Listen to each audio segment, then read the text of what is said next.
आजकल स्वामी प्रसाद मौर्य और अखिलेश यादव के बीच दोस्ती बड़ी गजब की है।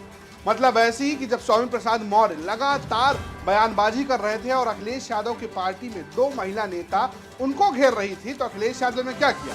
पहले स्वामी प्रसाद मौर्य को समाजवादी पार्टी का राष्ट्रीय महासचिव बना दिया और फिर दो बयानबाजी करने वाले महिला नेताओं को बाहर का रास्ता दिखा दिया। लेकिन भैया, एक ऐसी सीट है जहां पर दोनों के बीच मामला फंस सकता है।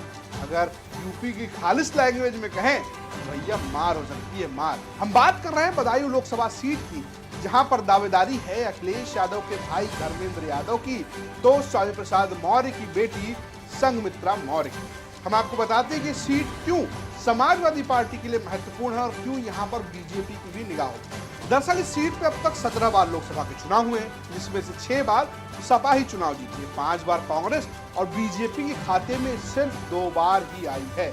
ऐसा आप समझिए कि 2014 में भी ये सीट बीजेपी के खाते में नहीं गई थी, तब यहाँ से धर्मेंद्र यादव चुनाव जीते थे। अगर आप पिछले 4 चुनाव को देखेंगे तो 4 चुनाव में से पिछले आपको दिखेंगे 3 चुनाव जो है वो समाजवादी पार्टी जीती है और जबकि एक चुनाव जो है वो यहाँ से बीजेपी जीती है, जब यहाँ से संघमित्रा मौर्य 2019 में सांसद बनी थी। अगर वहीं आप 2014 की बात करेंगे, 2014 में यहाँ से धर्मेंद्र यादव चुनाव जीते थे, 2009 में भी धर्मेंद्र यादव चुनाव जीते थे, वहीं 2004 में यहाँ से समील इकबाल शेरवानी सपा से चुनाव जीते थे। यही नहीं, 1996 से लेकर 2004 तक, यानी जब से समाजवादी पार्टी बनी है तब से लेकर 2014 तक लगातार सपा इस सीट पर चुनाव जीतती रही है और बाजी तब टूटी जब स्वामी प्रसाद मौर्य बीजेपी में गए और अपनी बेटी को बदायूं से चुनाव लड़ाए। अब इसका कारण क्या है? कारण यह है कि सीट का जाति समीकरण। दरअसल इस सीट पर मौर्य, यादव और मुस्लिम बहुत संख्या में है और यही चुनाव को एक तरीके से तय करते हैं।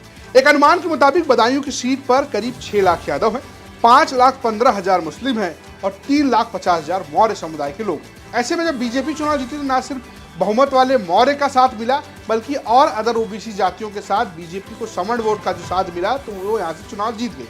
लेकिन जब भी यहाँ एमवाई का फैक्टर बनता है तब समाजवादी पार्टी आसानी से चुनाव जीत जाती है और अब मौर्य का साथ देने के लिए यहाँ पर स्वामी प्रसाद मौर्य भी बीजेपी के साथ बचे नहीं हैं। हालांकि उनकी बेटी संघमित्रा मौर्य अभी भी बीजेपी से सांसद हैं। क्या वो बीजेपी से दोबारा चुनाव लड़ेंगी? ये बड़ा सवाल है। क्या अखिलेश यादव अपने भाई धर्मेंद्र यादव को सीट देंगे? ये बड़ा सवाल है। क्या स्वामी प्रसाद मौर्य मानेंगे, नहीं मानेंगे? लेकिन चुनाव कौन जीतेगा, क्या समीकरण होंगे, ये बता रहे हैं स्थानीय पत्रकार।